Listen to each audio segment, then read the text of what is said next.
গতকাল নতুন রাজ্যপাল শপথ নিয়েছেন আর আজ রবি সাক্ষাতে শুভেন্দু অধিকারী। লোকভবনে গিয়ে সাক্ষাৎ করলেন বিরোধী দলনেতা শুভেন্দু অধিকারী। গতকালই শপথ নিয়েছেন নতুন রাজ্যপাল আর.এন. রবি। রাজ্যপালের হাতে ভগবত গীতা তুলে দিয়েছেন বিরোধী দলনেতা শুভেন্দু অধিকারী। গতকাল নতুন রাজ্যপাল আর.এন. রবি শপথ নিয়েছেন পশ্চিমবঙ্গের নতুন রাজ্যপাল হিসেবে, আর আজ তার সঙ্গে সাক্ষাৎ করলেন বিরোধী দলনেতা শুভেন্দু অধিকারী। লোকভবনে গিয়ে নতুন রাজ্যপালের সঙ্গে সাক্ষাৎ করলেন বিরোধী দলনেতা। প্রথম দিনের সৌজন্য সাক্ষাৎকারের পরে উনার কুশল বিনিময় করার পরে, উনার পরিবারের কুশল বিনিময় করার পরে, উনার সবকিছু ঠিকঠাক হয়েছে আসা যাওয়ায় গতকালের অনুষ্ঠান, এই খোঁজ খবর নেওয়ার পরে আমি উনাকে হাত জোড় করে বলেছি সংবিধান বাঁচান। উনি যা বলেছেন আমি সব শুনেছি। প্রথম দিনে যেটুকু উনাকে ব্রিফ করে দেওয়া উচিত ছিল as a responsible leader of opposition of the state to save our constitution, to save our democracy, মুক্ত কর ভয়, ফিয়ার সাইকোসিস কাটানো বাংলার।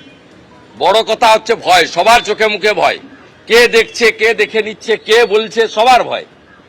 এটুকু বলার আজকে বলেছি। আমি হোপফুল যে উনি ব্যবস্থা নেবেন।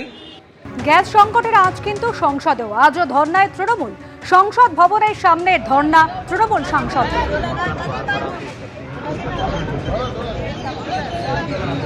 सीएनजी पीएनजी एलपीजी गैस কোথায় গেল? মোদি সরকার জবাব দাও। सीएनजी पीएनजी एलपीजी कहां गए? मोदी सरकार জবাব দাও। ফার্স্টলি মোদিজি কেন পার্লামেন্টে আসছেন না নিজের বক্তব্যটা রাখতে দেশবাসীর কাছে? আপনারা সকলেই জানেন যে ইতিমধ্যে মাননীয় মুখ্যমন্ত্রী মমতা বন্দ্যোপাধ্যায় মহামিছিলে নামছেন এই এলপিজি ক্রাইসিস নিয়ে 16 তারিখে সোমবার। আমাদের নাবিশ্বাস উঠছে শুধু এলপিজি গ্যাস নিয়ে না, সব কিছু নিয়ে। তৃণমূল কংগ্রেস এখন অনেক ধরনের নাটক করছে। ধর্ণা নাটক হলো, এর আগে মমতা বন্দ্যোপাধ্যায় কার্টেন উঠলো, পর্দা উঠলো, আমরা ধর্ণা দেখলাম। তৃণমূল কংগ্রেসের এটা শেষ আন্দোলন। এই গ্যাস নিয়ে আন্দোলন করছে তো তৃণমূল কংগ্রেস। আগামী নির্বাচনে এই তৃণমূল কংগ্রেস গ্যাসের মতো উবে যাবে। গ্যাস নিয়ে সংকটের যে তৃণমূল সাংসদরা ধর্ণা দেখালেন একেবারে সংসদ ভবনের সামনে, আর এই নিয়ে বিরোধী দলনেতা শুভেন্দু অধিকারী কি বক্তব্য রাখবো আপনাদের সামনে। কোনো প্রয়োজন নেই। তৃণমূল অবিলম্বে ইরানে যাক, ভারত সরকার ফ্লাইট ব্যবস্থা করে দিক। ইরানে খোমেনির বাড়ির সামনে ধর্ণা দিক, ওটাই প্রকৃত জায়গা হবে।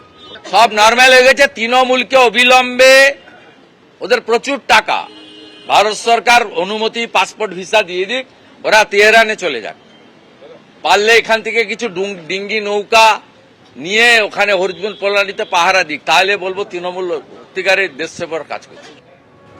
আসছি পরের খবরে। বকেয়া ডিএ মেটানোর দাবিতে রাজ্য সরকারি কর্মচারীদের ধর্মঘট ঘিরে দফায় দফায় উত্তেজনা ছড়ায়। কাজে বাধা দেওয়ার অভিযোগ ঘিরে ধর্মতলায় খাদ্য ভবনের অফিসের গেট থেকে উত্তপ্ত পরিস্থিতি।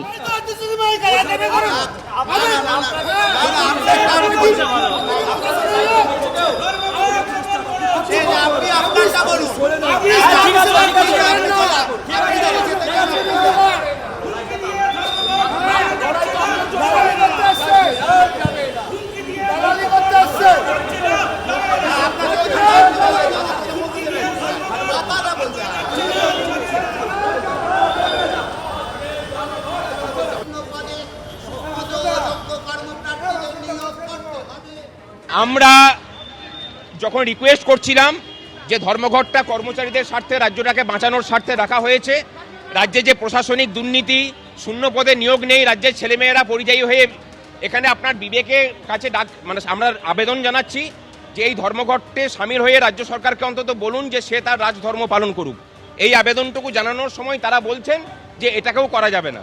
এটাকে যদি আটকানো বলেন তাহলে 1000 বার পথ আটকাবো। কাউকে আটকানো হয়নি, কাউকে আবেদন করছি, আবেদন তো করতেই পারি।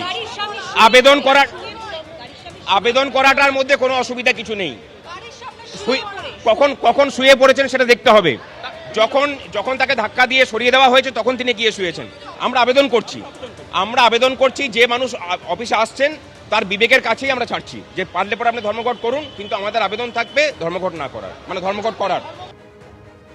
রাজ্য সরকারের ওপর চাপ বাড়াতে ধর্মঘটে সরকারি কর্মীরা ধর্মঘটে ডাক দিয়েছিলেন আজ সংগ্রামী যৌথ মঞ্চ সহ একাধিক সরকারি কর্মী এবং শিক্ষকদের সংগঠন। জেলায় জেলায় এর প্রভাব পড়েছে এমনই বক্তব্য সংগ্রামী যৌথ মঞ্চের আহ্বায়ক ভাস্কর ঘোষের। সকাল থেকেই গোটা রাজ্য জুড়ে একদম আলিপুরদুয়ার থেকে শুরু করে সাগর পর্যন্ত প্রত্যেকটা জায়গাতে অফিসে উপস্থিতি খুব নগণ্য। স্কুল কলেজগুলো প্রায় বন্ধ। কলকাতা বাজারে দেখতে পাচ্ছেন যে বাস ট্রামও কম চলছে। সুতরাং বুঝিয়ে দিচ্ছে পরিস্থিতিটা। রাজ্য সরকার যদি এটাও বুঝতে না পারে, ঘটি উল্টাতে আমাদের বেশি সময় লাগবে না। এবং আমরা চ্যালেঞ্জটা এটাও নিচ্ছি যে যদি প্রয়োজন পড়ে এই রাজ্যের মুখ্যমন্ত্রীর পদটা মমতা ব্যানার্জির জন্য অতীতের প্রাক্তন লেখার ব্যবস্থাও আমরা করব। বকেয়া ডিএর দাবিতে রাজ্য সরকারি কর্মচারীদের ধর্মঘট ঘিরে যেভাবে দফায় দফায় উত্তপ্ত হয়ে উঠল পরিস্থিতি, শুভেন্দু অধিকারী বিরোধী দলনেতা কি বলেছেন শোনাবো। ব্যাপক ছাড়া, বেতন কাটলে আর আজকে না আসার জন্য যদি কারোর উপরে কোনো জুলুম হয়, বিরোধী দলনেতা দল দেখবে না, কর্মচারী, শিক্ষকের, পুলিশ কর্মীর পাশে দাঁড়াবে। আমরা বিজেপি সরকারে এলে ৪৫ দিনের মধ্যে 7th পে কমিশনের টাকা দেব, এরিয়ার মিটিয়ে দেব সুপ্রিম কোর্টের পরে, এবং 8th পে কমিশনের কমিটি করে দেব। প্রত্যেকটা পুলিশ কর্মী, সরকারি কর্মচারী মিনিমাম 20 থেকে 25,000 টাকা বেতন বিজেপি আসার ৪৫ দিনের মধ্যে পাবেন। বেতন বৃদ্ধি হবে। এটা ঝাঁটিয়ে বিদায় করুন, নিরপেক্ষ হন, আমাদের পক্ষে হওয়ার দরকার নেই। গোটা ফাঁকা দেখুন না এই সময় এই জায়গায় কেমন হয়, চারদিকে ব্যাপক সমর্থন। সমস্ত কর্মচারীদের, শিক্ষক, পুলিশ কর্মীদেরকে হ্যাটসঅপ জানাচ্ছি এবং তাদের এই লড়াই সফল হোক। এবিপি আনন্দ এগিয়ে থাকে, এগিয়ে রাখে।